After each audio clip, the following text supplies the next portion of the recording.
Okay, today I'm going to be talking about Superman again. Superman as Jesus.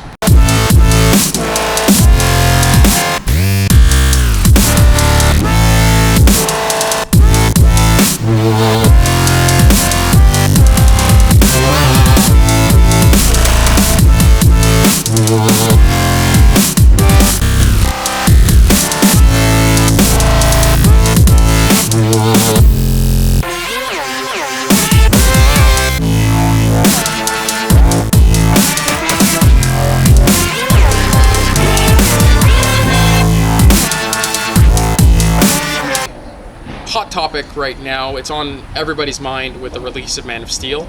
I've already given my first reactions to that movie, and I've had a little bit more time to reflect on Man of Steel and Superman Returns as well.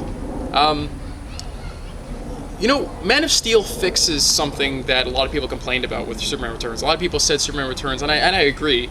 Superman Returns didn't have enough action, and he never punched anything.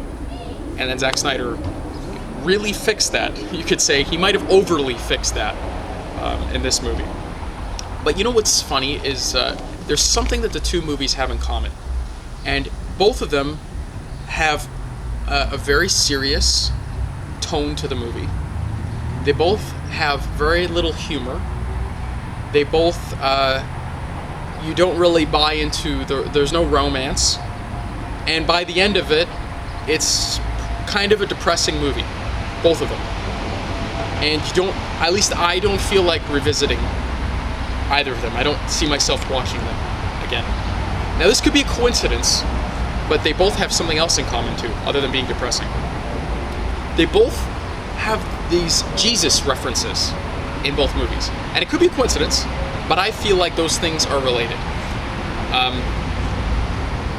So in Superman Returns, there's the very obvious posture, the Jesus posture that he does after he throws that rock, and it's almost like he's dying for us.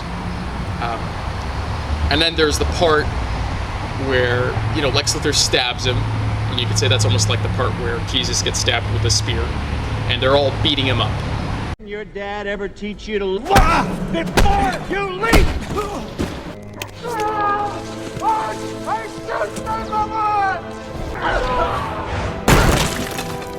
Jesus falls for the first time. Jesus falls for the second time.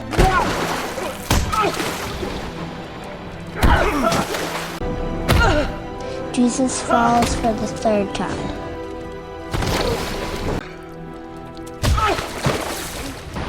Really depressing scene. And in Man of Steel, in not so subtle way, there's the part where he's talking to the priest, and his head is positioned just so that you have that behind him stained glass window with Jesus's face, and then he's got the beard, and then there's that parent who was saying, it's a sign from God when he saves her son, which is actually a normal reaction. And then of course there's the part where Jor-El says you could save all of them, and then Man of Steel once again, Superman does that posture. I really disagree with this interpretation.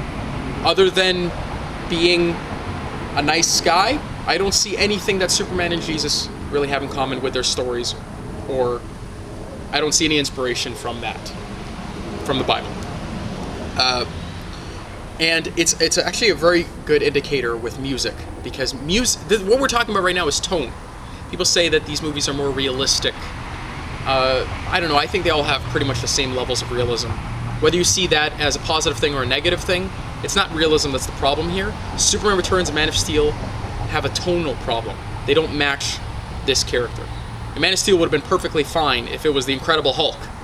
But Superman has to have a very specific tone. And if you're thinking of Christ, you think of the John Williams theme. Dun, dun, dun, dun, dun, dun, dun. And now try to put that with Jesus carrying the cross, or getting nailed to the cross, and see how much that matches.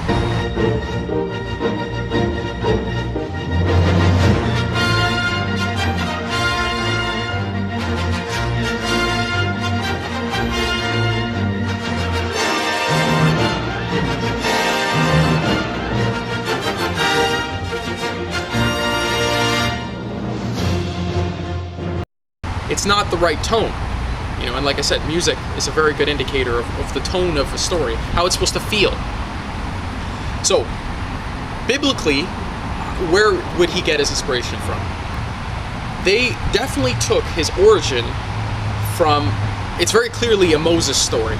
They're both, members of a dying race, you could say, Jews and the Kryptonians, and they send their baby, one in a wicker basket, down the river, and one in a rocket down to Earth, and they both grow up and end up being a hero, and they do amazing things to save people.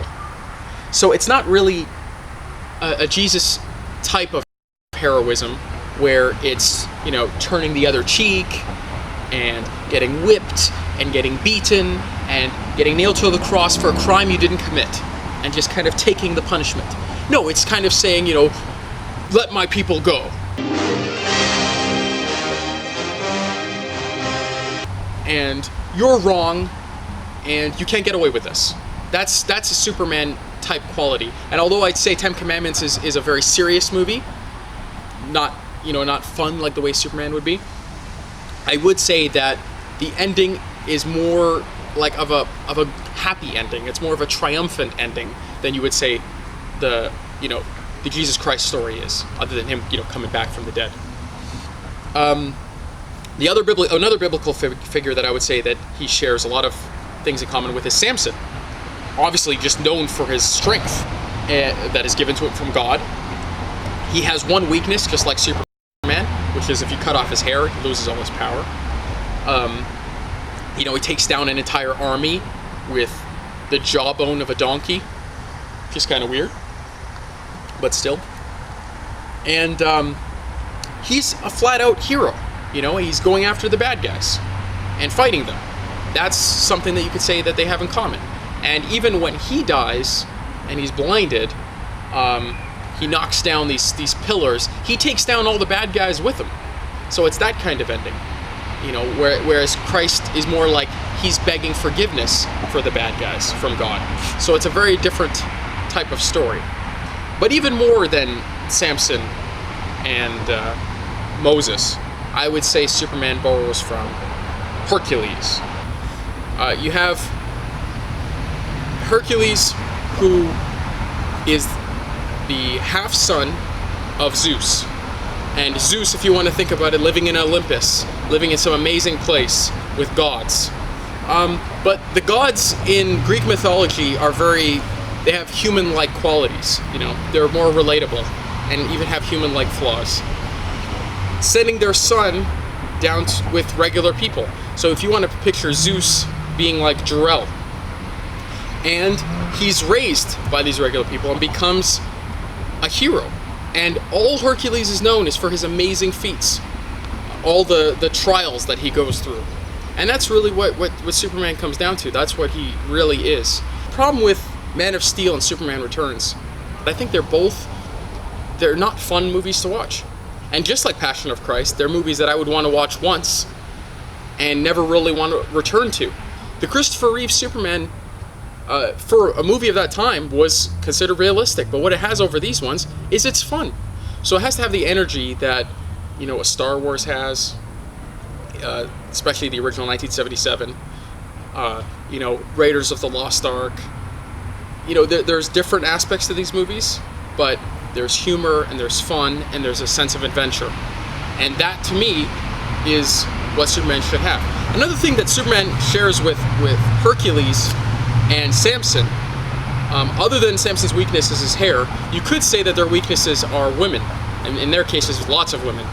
But if you think about it, if Superman didn't have Lois Lane, he would have no weaknesses whatsoever, because Lois Lane is how a lot of villains get to him. He would be able to be our pure servant to humanity. But Lois Lane is what kind of makes him want to almost give up being a hero. It's what the villains used to get at him all the time. Lois Lane is a worse weakness for Superman than kryptonite is. So that's another thing that he shares with Samson and Hercules. When do you ever see any of these things with Jesus Christ? I don't really see it.